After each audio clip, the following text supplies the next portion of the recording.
안녕하세요. 이번 강의에서는 백트래킹과 DP에서 이제 중요한 것에 대해서 알아보도록 하겠습니다. 먼저 백트래킹이 무엇인가 보기 위해서는 이제 해당 문제를 먼저 보고 오시는 것을 추천드립니다. 네, 이 문제는 백준에 있는 N 퀸 문제로 이제 체스판 위에 퀸 N개를 서로 공격할 수 없게 놓는 문제입니다. 이제 퀸이라고 하는 친구는 자기가 여기 존재하면 여기 세로, 가로, 대각선을 모두 공격하는 친구인데, 그러면 얘를 이제 잘 배치해서 n 곱하기 n 칸에 이제 퀸들이 n개 들어갈 수 있는 그런 방법의 수를 구하는 문제예요. 여기서는 이렇게 배치할 수 있겠죠? 이것도 이제 방법의 하나입니다. 네, 그러면 우리는 이 문제를 어떻게 풀 것이냐면, 이전 강의를 봤을 때 우리는 완전 탐색으로 모든 문제를 풀 수 있다고 이제 이야기를 들었었어요. 그래서 이제 똑같은 방식으로 하면 됩니다. 어떻게 하냐? 이제 완전 탐색으로 푼다면 여기 n 곱하기 n 게임판이 하나 존재하는데, 여기에 모든 상태를 다 훑어보는 거예요. 모든 상태라면 그것이 무엇이냐? 이제 여기에 퀸이 있을 수도 있고 없을 수도 있죠? 여기도 퀸이 있을 수도 있고 없을 수도 있죠? 그러면 우리는 총 n 곱하기 n 칸에 퀸이 있을 수도 없을 수도 있는 상태예요. 그러면 총 상태의 개수는 2의 n 제곱개 만큼의 이제 상태수가 존재하겠죠. 이게 n이 4만 돼도 이제 2에 16승 해가지고 65,536이라는 엄청 큰 수가 나와요.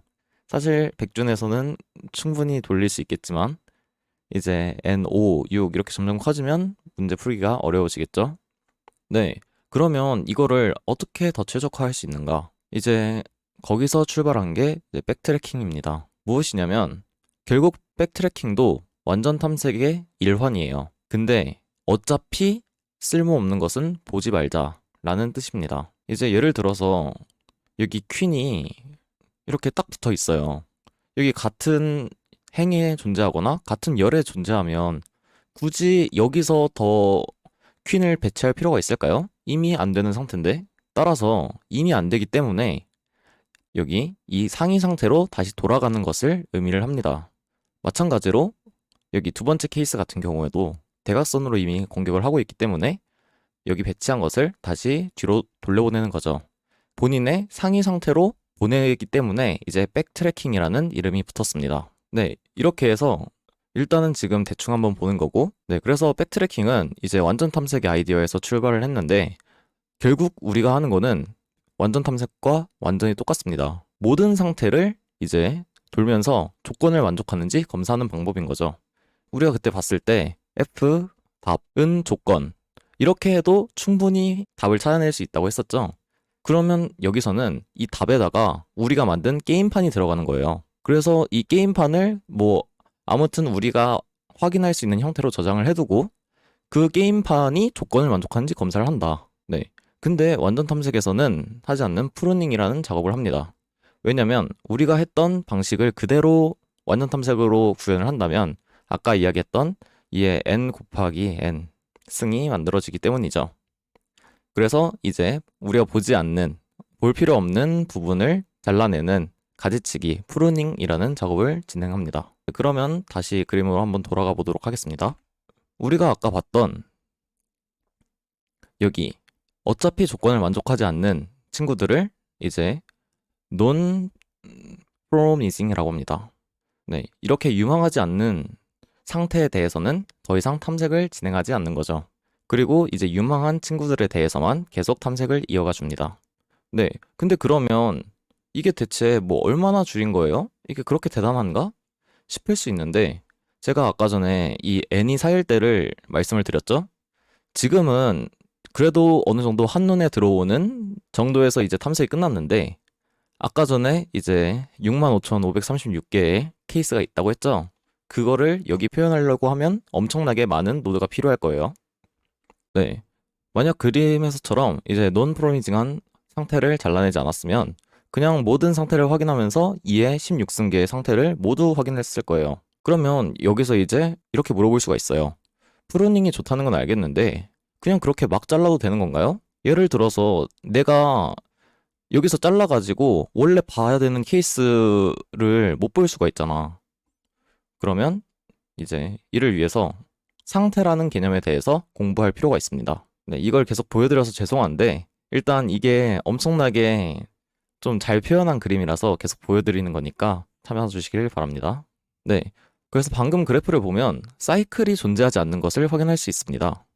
우리가 문제를 풀 때는 각 상태들이 엄격하게 위계를 갖도록 해야 됩니다.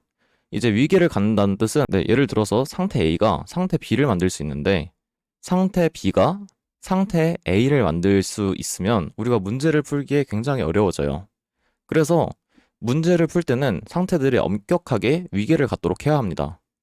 그래서 이것은 이제 어느 것이 상위 상태인지, 내가 상위, 얘는 하위, 이렇게 해서 결국 사이클이 없게 만드는 게 우리가 문제를 쉽게 푸는 방법입니다. 그리고 이런 사이클이 없는 그래프를 대그라고 부르는데 백트래킹과 이제 DP에서 엄청 중요한 성질이에요. 네, 그래서 이게 무슨 말을 하는 거냐? 어떤 상태가 존재하는데 그 상태가 이미 조건을 만족하지 않으니까 거기서 만들어진 하위 상태는 애초에 볼 필요가 없는 거죠. 네, 이 그림에서 다시 한번 이야기를 드리자면 예를 들어 현재 이 상태가 존재한다고 가정해 볼게요. 이 친구는 아직 조건을 만족하고 있어요. 조건을 만족하기 때문에 여기서 더 추가가 되던 아니면 안 되던 조건을 만족하기 때문에 여기서 뭐 어떻게 추가되느냐에 따라서 또 이제 달라질 수가 있겠죠. 근데 예를 들어서 이 친구를 한번 볼게요. 네, 얘는 이미 조건을 만족하지 않아요. 이미 놓여진 것 때문에. 그럼 이미 놓여진 것 때문에 할 수 없다는 것은 무엇이냐? 얘가 만들 수 있는 모든 하위 상태들이 다 이미 조건을 불만족한다는 거예요. 얘가 이미 조건을 불만족하기 때문에. 그러니까 어차피 얘가 만들 수 있는 모든 상태는 다 X일 테니까 보지 않겠다. 따라서 애초에 조건을 만족하지 않는 것을 찾았으니까 이것을 안 보는 것도 안 보고 해도 이제 완전 탐색인 거죠. 그러면 이제 이거랑 말만 다른 똑같은 질문이 또 이렇게 있어요. 어떤 상태 A가 논 프로미징한데 그 하위 상태 B가 프로미징 할 수 있나요? 네, A가 안 되는데 이제 B가 되는 경우가 존재할까 과연? 이제 당연히 안 됩니다. 이제 문제를 풀다 이런 상황이 나온다면 이제 상태의 위계가 반대거나 아니면 논 프로미징 조건을 잘못 생각했거나 라고 볼 수 있겠죠. 이제 예를 들어서 B에서 A로 상태가 가는 거를 잘못 생각했거나 아니면 애초에 A에서 X가 아니었거나 B에서 O가 아니었거나 네, 우리가 사용하는 탐색에는 이제 주로 BFS와 DFS가 존재합니다. 그 중에 DFS를 사용하는 이유는 구현의 편리함 때문입니다.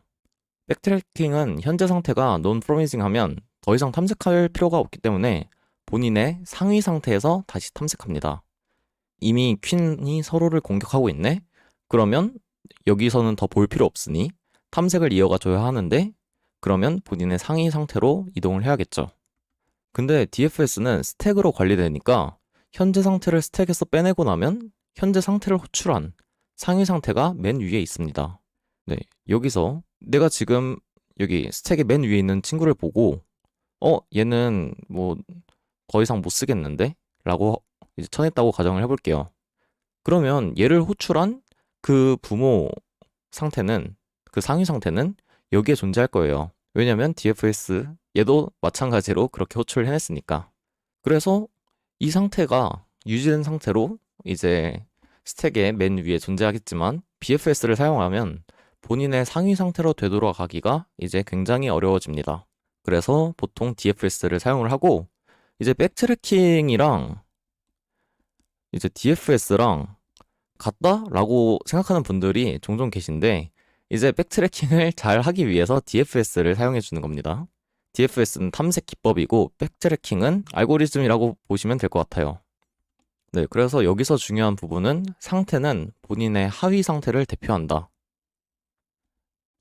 어떤 상태에 이제 그 하위 상태들이 존재하면 상위 상태는 그 하위 상태들을 모두 대표하고 있는 거예요. 그 다음에 이제 상태 그래프는 대그다. 이렇게 생각을 하시면 될 것 같습니다. 네, 사실 백트래킹이나 TP나 할 이야기가 많이 겹쳐가지고 중요 내용은 이제 DP에서 더 다루겠습니다.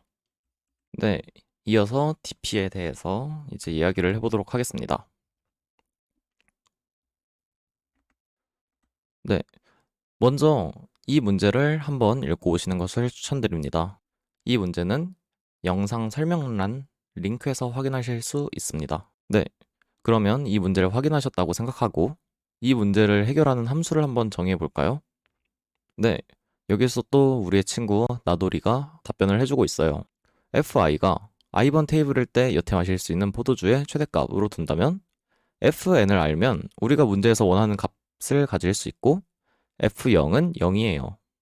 그러면 fi는 이제 i-1번째까지 먹은 거랑 i번에서 먹을 수 있는 걸 더하면 이제 fn을 불렀을 때 f0까지 가겠네요 라고 이제 말을 해줬어요.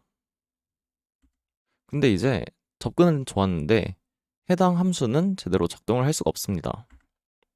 그러면요, 이제 나돌이가 각각 정의를 이렇게 해줬습니다. 이제 이 부분은 이 함수의 정의예요.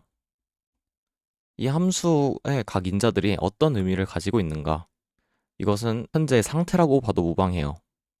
i번 테이블일 때 여태 마실 수 있는 포도주의 최대값을 들고 있는 거고, 이 상태가.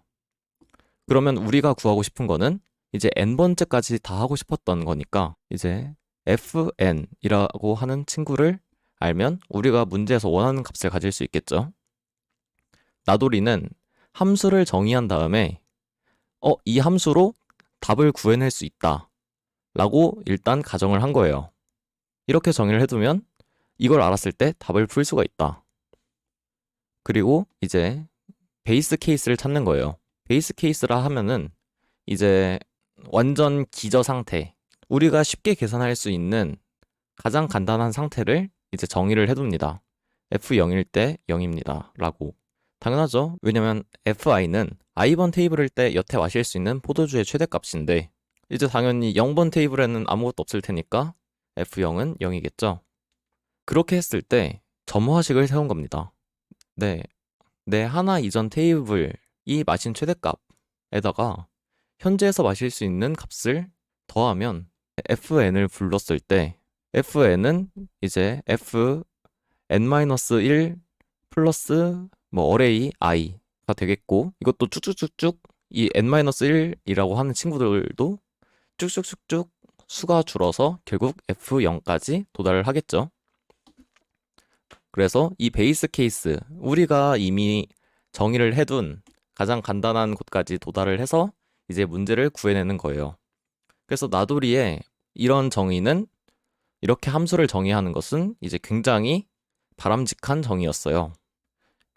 그래서 이 메서드를 다시 한번 보면 먼저 함수의 정의, 각 필요한 인자는 무엇이고 인자가 무엇을 나타내는지, 그리고 현재 상태가 뭘 나타내는지, 현재 인자가 이런 상태가 존재하는데 그 상태는 뭐를 의미하는가? 여기서는 여태 마실 수 있는 포도주의 최대값을 의미하겠죠. 그 다음에 우리가 이렇게 정의하면 우리가 원하는 것을 구할 수 있는지, 여기서는 fn이라고 하는 친구를 알면 우리가 원하는 값을 구할 수 있다 라고 알아냈고, 그 다음에 베이스 케이스를 또 미리 구해두고 그러면 이제 n에서 어찌어찌 해서 이제 0까지 보내면 이제 답을 구할 수 있겠구나가 되는 거죠. 그 후에 이제 점화식, 이제 상태를 불러서 상태의 값을 전이하는 과정을 가지는 점화식을 이제 구해내면 됩니다. 네, 근데 이제 굉장히 접근은 좋았는데 해당 함수는 제대로 작동을 할 수가 없습니다. 혹시 이유가 뭘까요? 이제 우리가 문제에서 봤던 두 번째 조건이 있었어요. 연속으로 놓여있는 세 잔을 모두 마실 수는 없다. 네, 그러면 문제 잘못 봤네, 키읔키읔 이라고 답을 하겠죠. 그러면 우리가 세 잔을 마시면 안 된다는 조건을 케어해줘야 되는데 이걸 어떻게 해야 될까요? 그러면 당연히 제2번 연속으로 포도주를 마셨을 때 최대값이라고 이야기를 하겠죠. 이제 아니 이게 어떻게 바로 떠오르는 거지? 라고 하시는 분은 충분히 그러실 수 있습니다.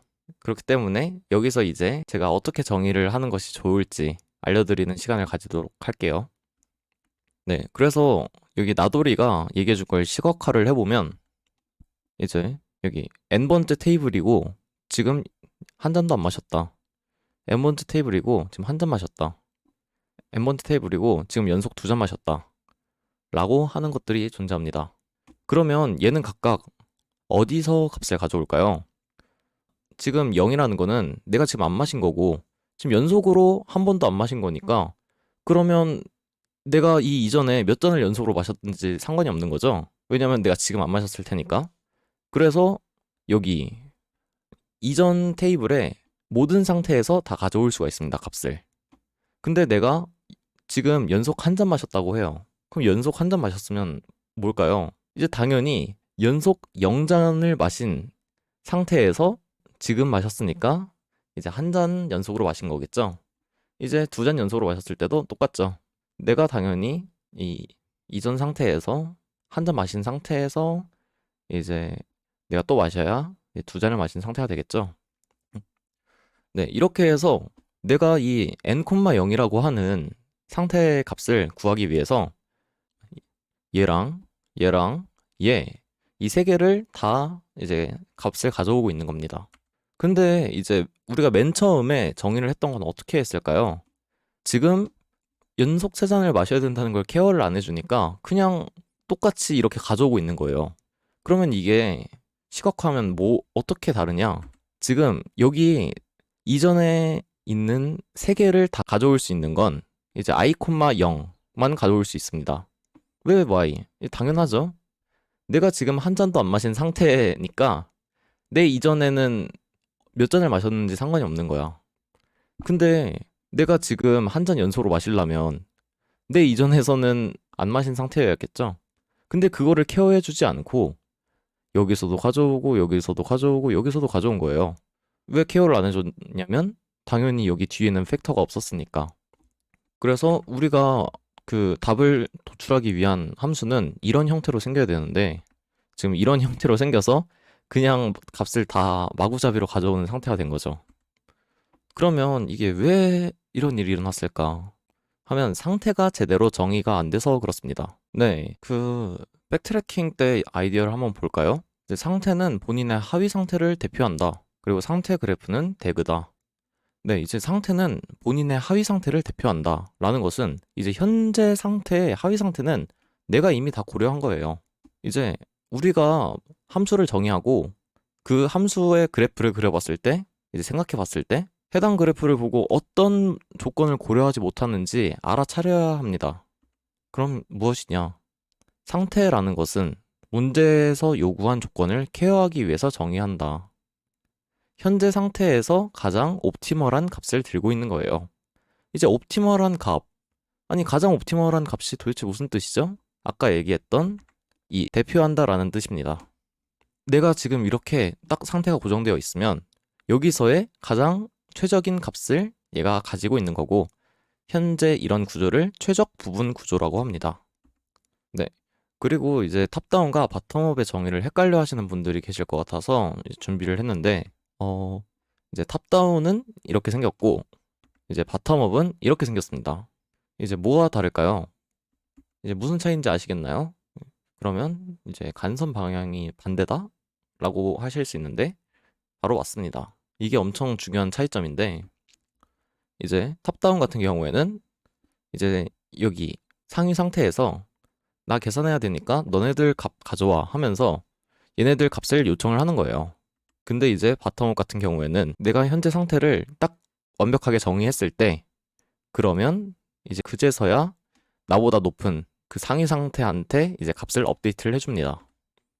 그러면 이건 이제 어떤 느낌이 될까요?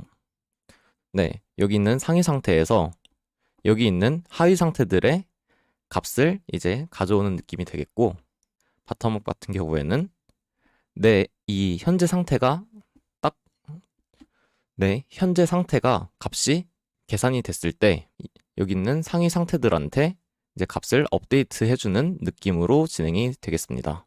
네, 그러면 탑다운 vs 바텀업. 이제 보통 탑다운은 재기함수를 쓴다. 바텀업은 반복문을 쓴다. 이렇게 생각하시는 분들이 있는데 이제 뭐 그렇게 쓰면 좀 더 편하다 라는 거지 이거의 문제가 아닙니다. 이제 충분히 뭐 재기함수를 써서 바텀업 할 수 있고, 뭐 반복문을 써서 탑다운 쓰는 경우도 이제 굉장히 많죠. 그런 문제가 아니라 이제 갱신을 현재 상태에서 할지 하위 상태에서 할지의 문제입니다. 그리고 저는 개인적으로 탑다운이 엄청 편해서 이제 탑다운만 사용합니다. 이제 저는 이제 현재 상태를 계산하기 위해서 이 이전의 상태들을 가져오는 것이 굉장히 편해서 이렇게 사용합니다. 근데 제가요, DP를 탑다운으로 진짜 못 짜겠어요. 라고 하실 수 있습니다. 그래서 같이 해보면서 어떻게 진행하면 될지 알려드리도록 하겠습니다. 아까 그 나돌이가 이제 얘기했던 거랑 비슷한데, 저 같은 경우에는 상태를 정의한다. 예를 들어 FIJ는 I번 테이블에 이제 J번 연속으로 마셨을 때 그때에 뭐 마실 수 있는 포도주의 최대값이라고 정의를 하는 거죠. 그리고 내가 원하는 상태가 특정이 되는가? 이제 정답 상태인 거죠. 여기 문제에서는 n번째 테이블까지 갔을 때 마실 수 있는 포도주의 최대라고 했으니까 fn, 0, fn,1, fn,2 이거의 맥스 값을 가지고 있으면 이제 알아낼 수 있으면 답을 구해낼 수 있겠죠. 그래서 내가 만든 상태로 내가 원하는 정답이 특정이 되는지를 충분히 고려를 해줘야 해요. 그 다음에 초기 상태를 확인한다. 여기서는 이제 f0,0이 되겠죠? f0,0은 0.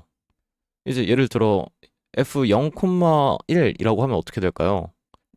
지금 0번 테이블인데 포도주를 한 번 연속으로 마셨대요. 이거 불가능하죠? 그럼 불가능한 값은 이제 우리가 식별할 수 있는 값으로 뭐 대충 매겨두면 됩니다. 절대 나올 수 없는 마이너스 1이라던가 이제 절대 나올 수 없는 값을 보통 쓰거나 이제 저는 그 마이너스 무한대 이렇게 사용하는 편입니다. 왜 이 문제에서 마이너스 1이 나올 수 없냐면 이제 포도주는 마시기만 하고 포도주는 우리가 마시기만 하고 이제 절대 줄어들진 않으니까 이제 마이너스 값이 있으면 당연히 이거는 우리가 사용하면 안 되는 상태구나 라고 바로 알 수 있겠죠. 네, 그리고 원하는 상태를 얻기 위해 초기 상태까지 이동할 수 있는 상태 전이를 만든다. 우리가 원하는 이제 fi,j를 어떻게 이전 상태들을 이용해서 계산을 해줄까 하면 이제 아까 봤던 이러한 식에다가 이제 뭐 나오겠죠. 이렇게 해서 일단 DP의 접근법까지 알아봤는데 실제로 문제에서 어떻게 적용하는지에 대해서 다음번에 알아보도록 하겠습니다. 영상 봐주셔서 감사합니다.